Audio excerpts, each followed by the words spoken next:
Hi everyone, welcome to my channel. Hi students, today we are going to study about the life process part 2 respiration, the energy releasing system. So what is actually a life process?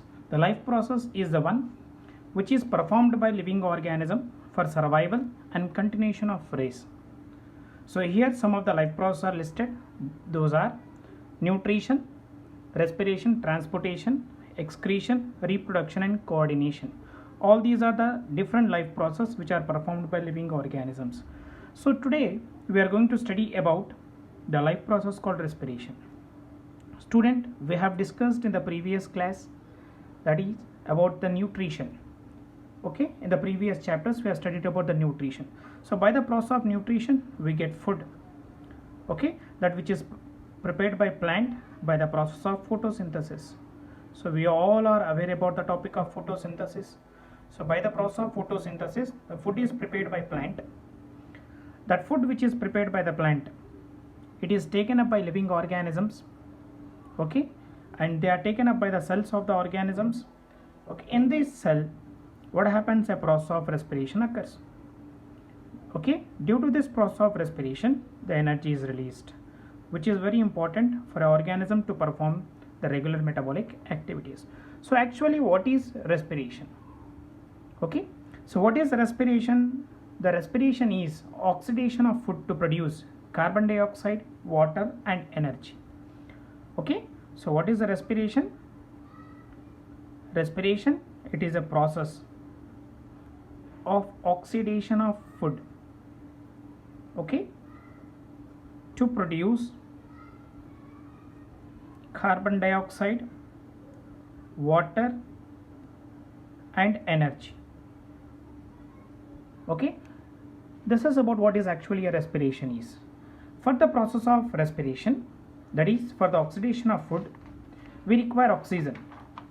From where do we get an oxygen then?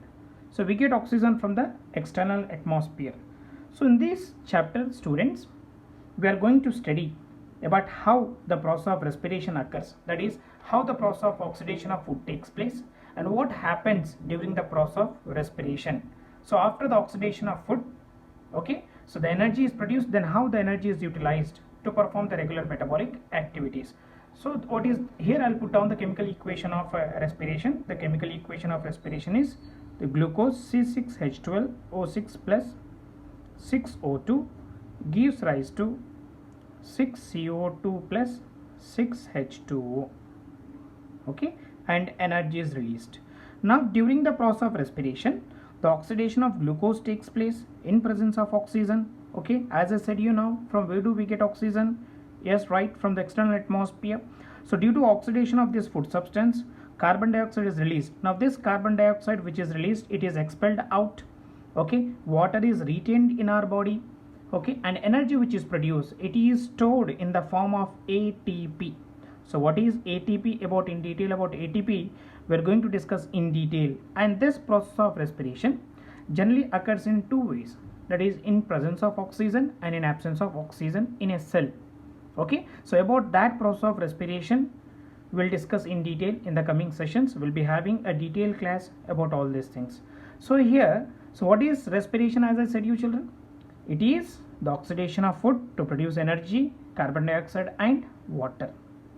So many of us will think and say that respiration is nothing but intaking of oxygen, is it not? So whenever our teacher asks us before the start of this chapter, we generally say that, oh, what is respiration, children? Respiration is nothing but intaking and exhaling of gas. Not. Respiration is oxidation of food. Now it is very clear for you people all, I think so, that what is respiration. So generally during the respiration process, oxygen is intaken and a gas called carbon dioxide is released. Now this is intake of oxygen and exhaling of carbon dioxide is called breathing.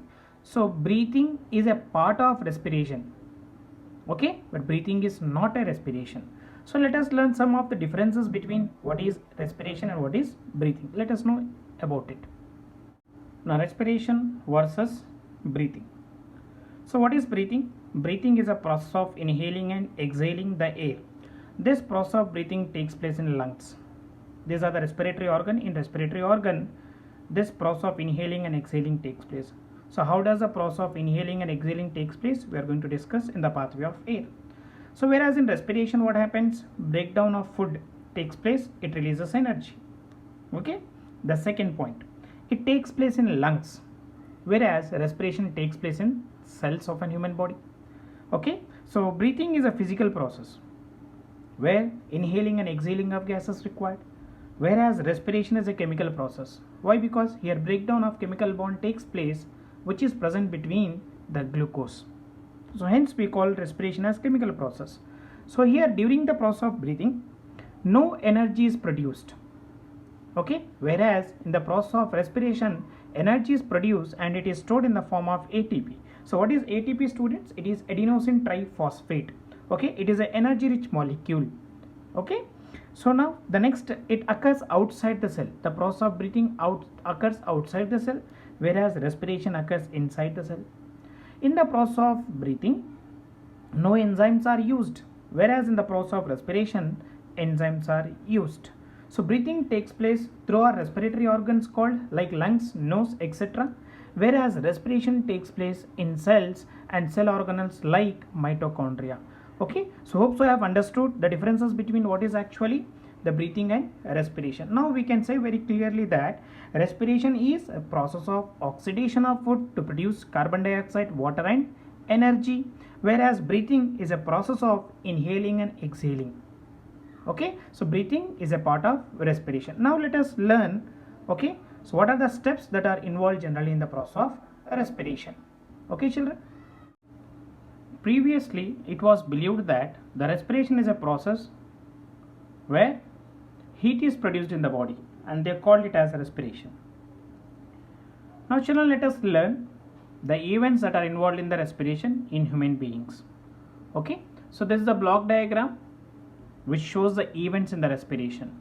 The steps that are involved in the block diagram which shows events in steps in respiration are here: breathing, gaseous exchange at lungs level, gas transport by blood, gaseous exchange at tissue level, and cellular respiration.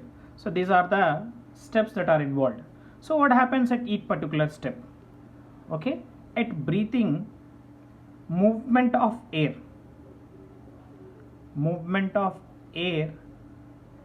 into and out of lungs takes place.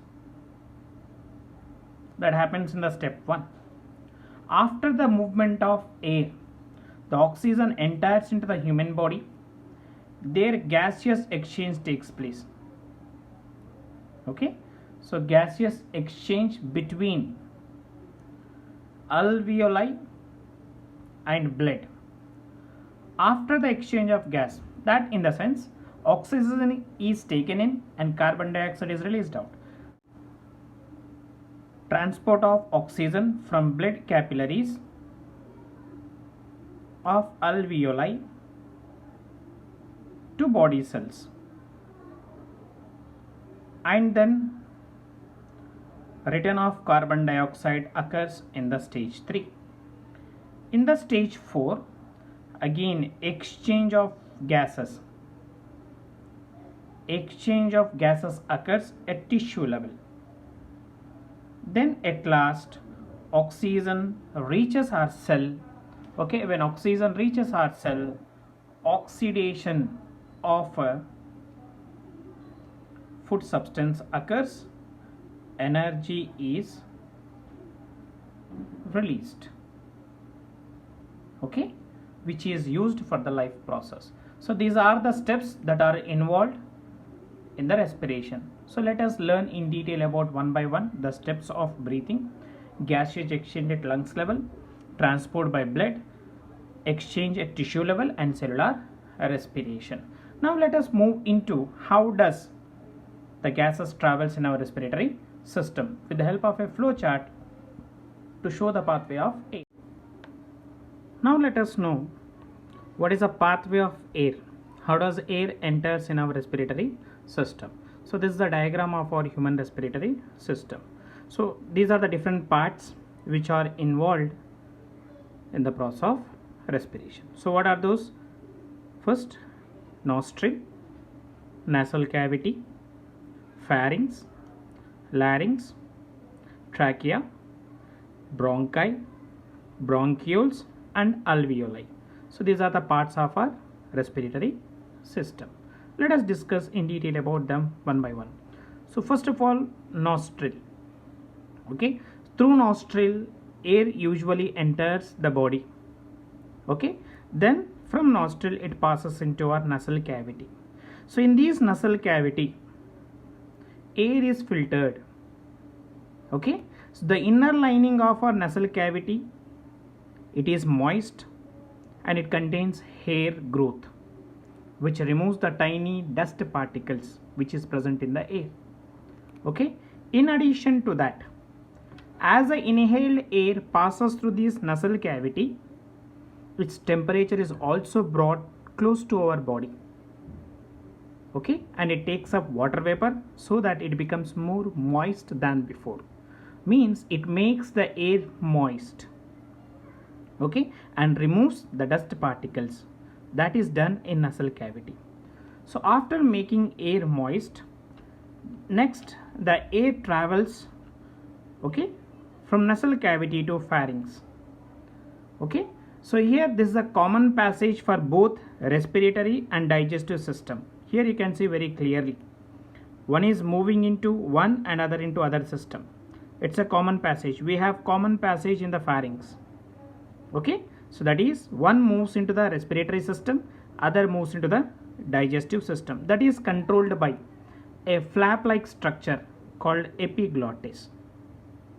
Okay, so this epiglottis arrests the entry of food into our respiratory system. Means it allows the food to move in our digestive system and air into our respiratory system. From there the next part is larynx.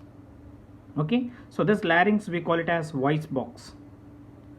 Okay, so the air which is passed out of the lungs and over the vocal cords, it causes them to vibrate. Okay, this produces sound on the basis of our speech or the song which is sung by us. Then from larynx the air passes into a tube like structure. This tube like structure, whatever you are visible here, it is called trachea. Okay, it is called a windpipe. When you touch your throat, you can feel the tube like structure, and this trachea is protected by, right, C-shaped cartilaginous ring which protects the trachea from collapsing. Okay, the next this trachea get opens into, okay, further a tube like structures. These tube like structures are called bronchi. Okay, these two bronchi, one leading into our lungs. Now this bronchi further divides into small branches, smaller and smaller branches called bronchioles.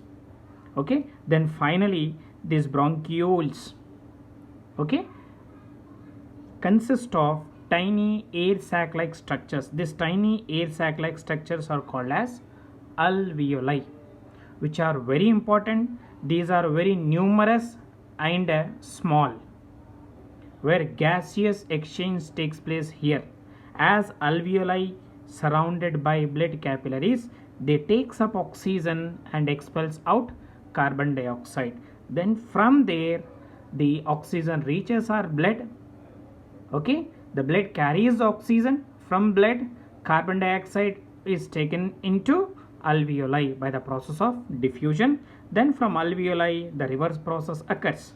The carbon dioxide from alveoli moves into bronchioles, bronchioles to bronchi, bronchial to trachea, trachea to larynx, larynx to pharynx, pharynx to nasal cavity, and nasal cavity to nostril. From nostril, carbon dioxide is expelled out into our external atmosphere. You have to remember this whole passage from nostril to alveoli, it is moist and warm. Okay children, this is the pathway of air which occurs in our respiratory system. Let us draw the pathway of air. So pathway of air first starts with nostril, then nasal cavity, nasal cavity to pharynx, larynx,